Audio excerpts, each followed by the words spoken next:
We got our guests, so you guys ready to talk a little NBA draft as we get ready to the Cavs to add some talent to the roster.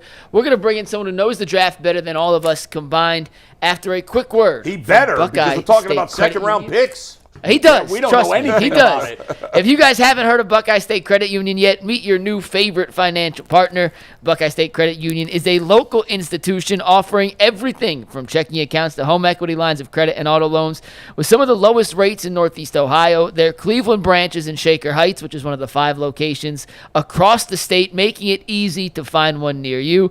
Can't get to a branch? No problem. They make banking simple with digital banking. What sets them apart? Well, they make banking personal and convenient at Buckeye. Their focus is you. Their core values: connect, simplify, and adapt guide everything they do, bringing people together, cutting through the clutter, and they're innovative. To learn more, visit buckeyecu.org. Buckeye State Credit Union, your money simplified. And with that, we got Rafael Barlowe from the Locked On NFL Draft Podcast. He's also a content creator. You can find him on Twitter at Barlow500. He joined us when we first launched the show a couple years ago. Now he's back. How you doing today, Rafael? I'm good. I covered the NBA draft, so hopefully you mentioned NFL. I'm in the wrong. Yeah, Freudian slip. Right show. Freudian slip. Yeah. I'm stupid. Hey, here's the deal. There, Mike. Even if you did cover the NFL draft, you probably know more about the NBA draft than all of us put together. Taking Mikey out of the equation, because we talked about it Friday and Mikey wasn't here. Mike, second round, trying to project in today's NBA draft in the second round, what's possibly going to be there by the time the Cavs pick?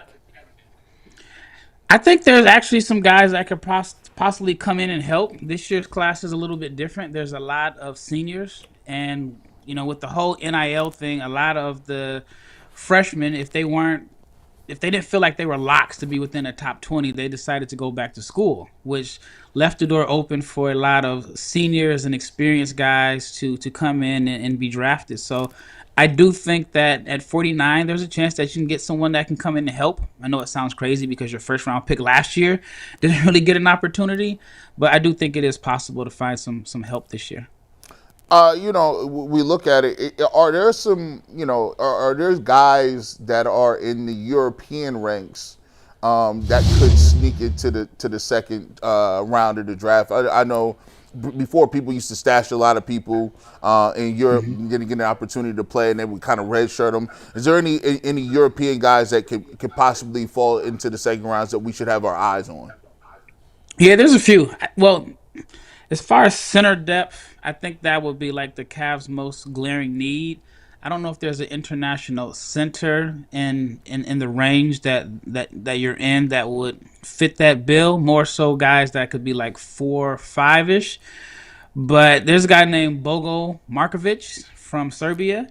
He's a player that I've had a chance to watch live a couple times. I like what he brings to the table, but he's not a traditional 5, even though he's about 6'11", 7 foot. He's more so of your 4/situational 5, but he's a versatile defender, can shoot, can pass, just does a lot of different things that can contribute to winning. I like the name Bogo. Buy one, get one. Yeah, I do. Yeah. Let's go for that. Well, that's like the shorter version. Like I can't pronounce that. Yeah, no, we'll call him Bogo if the Cavs decide to draft him. I can promise you that. It's an interesting point you bring up, Rafael, because the fact that you're going to have more senior. It used to be when I was a kid, right? Like every player that came out was at least a junior, pretty much. I mean, with rare exceptions. And so you had and we had watched them play for 3 or 4 years in college. And so as a fan, you knew a lot more, unless you're a diehard and somebody does it for a living like you. The average fan doesn't know a lot of these players, but maybe we'll start seeing a trend in the opposite direction because of NIL. I think that's a positive, that guys will stay in college longer. It's probably actually good for some of these players to get more college experience before playing in the I think I just said NFL too, before playing in the NBA. I think so. As far as getting to know the players, you may get to know them, but with the transfer portal, they're not going to be at the same school. That's so true. A guy could play 3 years and be at 3 different schools, just who's ever offering the most money. But I do think that NIL allows players to make more sound decisions. I don't think there's going to be a rush to get to the NBA. I mean, we've seen in, the last 10 plus years, if a guy's projected to be a one-and-done guy, but even if he doesn't have a strong freshman year, he may enter the draft because his name is on the board and he may take the risk. Now it's like, I mean, if you're on draft boards, you're probably going to make $1 million+ in college. So you might as well stay in school, enjoy the fun of being a college student. I mean, imagine being a millionaire college student. No. Listen. That I'm gonna tell you what, they couldn't have did that. I would have not I would have been dead. I would have not been playing. $1 million at Ohio University. I'll be the party king. What are you talking about? Beers like $1.25. You can buy beers for G. a whole Bush bar would have all been night. like Rodney Dangerfield in Back to School. He would have had a hot tub in his dorm. He would have knocked the wall down and had gone to 2 dorms. Practice? It would have been What you unbelievable. mean? Yeah, that's a dangerous. That's a danger. Are you gonna ask him about Ace Bailey? No, I want to get some second round guys before we get to the top of the draft. But unlike these guys, I have done a little bit of research so far into some guys I think we can target for the Cavs. I'm going to do my top 5 guys tomorrow on the show, so we'll get to that. But a couple names you've seen at least. I know second round mocks, it's impossible to predict who will actually be there at picks 49 and 58. But a couple names we've seen tied to Cleveland are Ryan Nembhard, the point guard out of Gonzaga, Vlad Golden, the big man out of Michigan, Bryce Williams worked out with them, we know, Cam Jones, names like that. Out of the names that you've seen kind of mocked in that range to Cleveland, do you have a particular favorite that you'd be like, all right, if the Cavs can get him at 49, that'd be a home run? I think Ryan Nembhard is going to stick. If he's available at 49, I think that would be a value pick. And when I say stick, I think he's going to be one of the guys that we look at 5 years from now and say he's still in the NBA. Like if you go back and look at the 2020 draft, there might be like 6 or 7 guys that were first round picks that are not in the NBA. I think Nembhard can stick. Yeah, a little on the smaller side, but led the nation in assists. He's smart. He's tough. He's competitive. I think there's a role for him to play a long time in the NBA as your third point guard or just back end rotation guy that the coaching staff loves. So he's not a guy that's going to wow people, but I think he can stick. Maybe it's in a role similar to Trey Jones, what Trey Jones is playing. I think Trey Jones is like the 41st pick in 2020. I mean, Vlad Golden, if Hanson Yang is available, I'm a big Hanson Yang fan, a 7-footer from China. If Hanson Yang is available at 49, you have to absolutely take him over Vlad Golden. But Golden he's a massive interior presence, and you may not need him to play a lot of minutes, but he can provide some depth. I mean, how big is this guy? He's a legit 7-footer. This guy's 7 foot, He's and he huge. averaged 4 rebounds a game? No, I don't think that's true. Well, he played next to Danny Wolf, who was another 7-footer who grabbed a bunch of boards. Who averaged 10 rebounds per game. Yep. But 4 rebounds a game for a 7-footer. No, he averaged 7. That's stat Oh, graphic. you guys, Yeah, you yeah. got to screw up on the stats. Okay. That's better. That's better. Okay. Okay. I could talk myself into it. Yeah, 4 would be troubling. I mean, obviously, Nembhard's brother's a real good player. Has turned into a really good player. So Sure. you got bloodlines there. But he'd fit with the Cavs with all their miniature guards. Is well, the physicality piece? We have Jared Allen. Does this guy give us anything in terms of centers who are rough riders, so to speak? Guys that are going to. I need glorified goons. I need young goons coming up here, smacking people around. Do we got any enforcers in the draft? You know, the days of the enforcer, I feel like they're gone. Like I'm 45, so when I grew up, I feel like teams filled the back end of their rosters with enforcers. Now you fill out your back end of your roster with a shooter, but there's no more guys where his role is to come in and protect the star and maybe drop an elbow or two and go back to the bench. but Golden, he's a physical presence, and he's skilled, but he's not like extremely skilled enough to where he's finesse. So I do think that he could be a guy that could bring some physicality and would be an upgrade as far as physicality from what Jared Allen brings, especially in the playoffs. He's listed at 7'1", 260, by the way. So he's Russian. And he's Russian. Yeah, so take I like that into that. consideration. Russian, he's got a little nastiness in him. Yeah. I've never heard of a soft Russian before. No. I wanted to ask about Cam Jones. He was a guy who came to Cleveland for the NCAA tournament, played 5 years. I'm biased towards lefties. He's a lefty. He's going to go somewhere in the second round. To me, he's just a guy I think is going to have a productive NBA career. Probably not a star, but a guy that can play 6, 7, 8 years in the league is a guy that comes off the bench. And when you're drafting guys in the second round, upside's always limited, but I feel like he could step in and play on an NBA court tomorrow. I don't know what you feel about Cam Jones, but he's a guy that I've at least circled as a guy I'm high on for the Cavs. Yeah, I like him simply because he's played two different roles. When he was at Marquette the year prior, he was a scorer. He led the Big East in scoring, and he played with Tyler Kolek and Oso Iguodala. But I don't have highlights or stats for him because it's really hard to find international French League highlights. But Mo Diawara, what's your take on Mo? I've heard from a couple different guys that he's impressed a lot in workouts at different teams across the league, and he's a guy I wasn't too familiar with. But now I've had to open my eyes to whatever Mo Diawara brings to the table. So he's a tough eval, and here's why. Because there's about 90 guys with the same name that are either in France or Senegal. And so when people ask me about him, like, are you sure you have the right one? But he's a player that I first saw, I want to say 2 years ago in a tournament in Greece. Good size, can shoot the ball. He's kind of been a late riser in a sense. Like, people weren't really talking about him 2 months ago, but I think he has a chance to be drafted. And I think that, he has a chance of being able to earn some playing time because he's, like I said, good size and he can shoot and he's athletic. Mike, did you watch that tournament in Greece?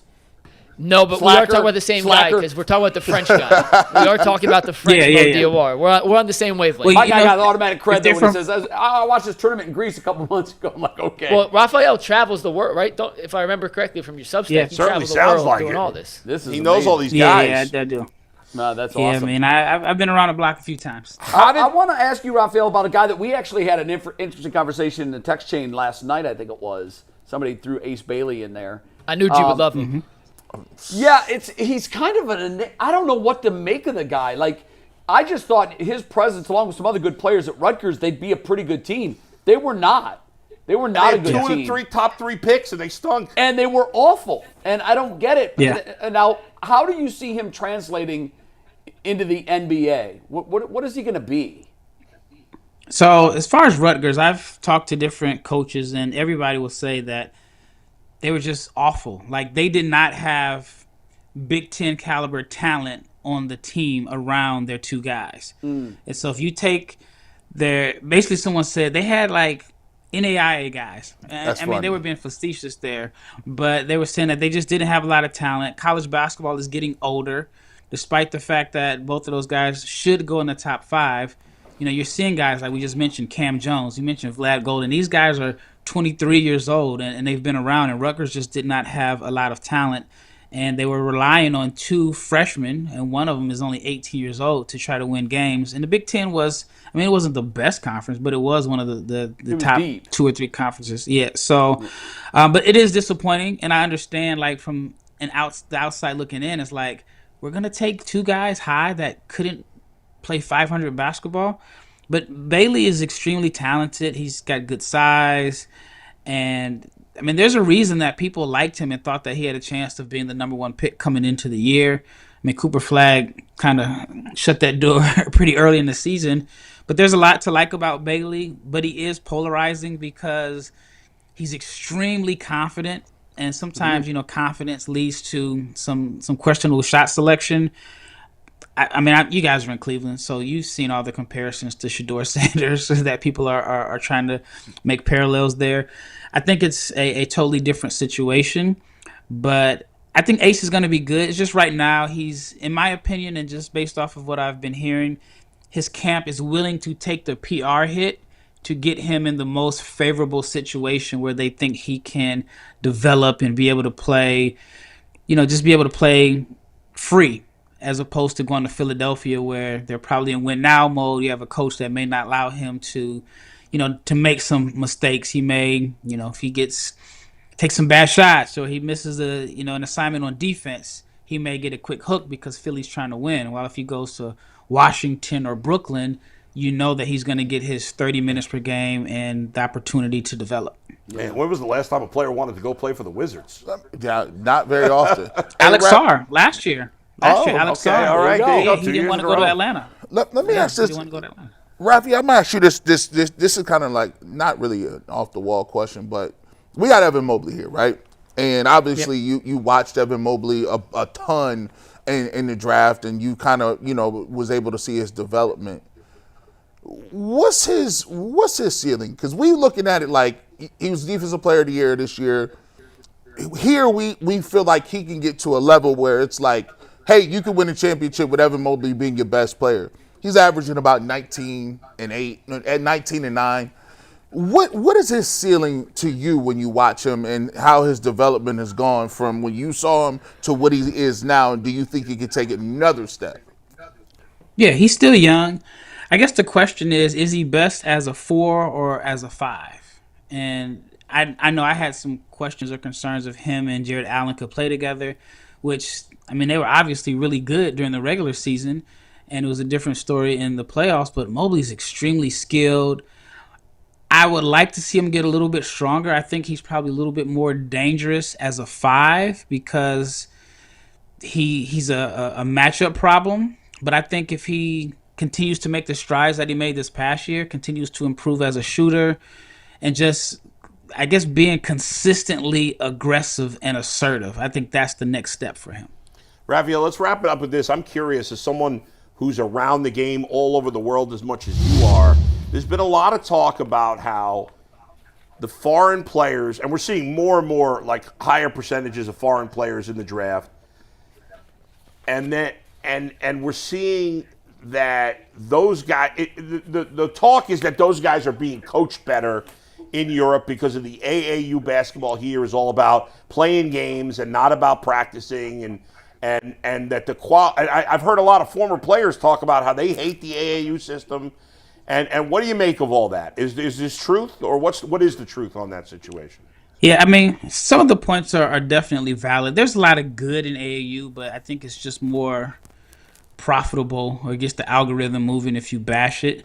But I think the difference is we have such a wide pool of players to choose from. So when you look at like Europe, each country is like a state. So imagine if the United States is broken up to every state was a country. And so with Europe, they may not have the wide range of talent to pull from. So who they have is all they have to develop. Here, we'll have a tryout. All right, this guy's not good. All right, we're cutting him.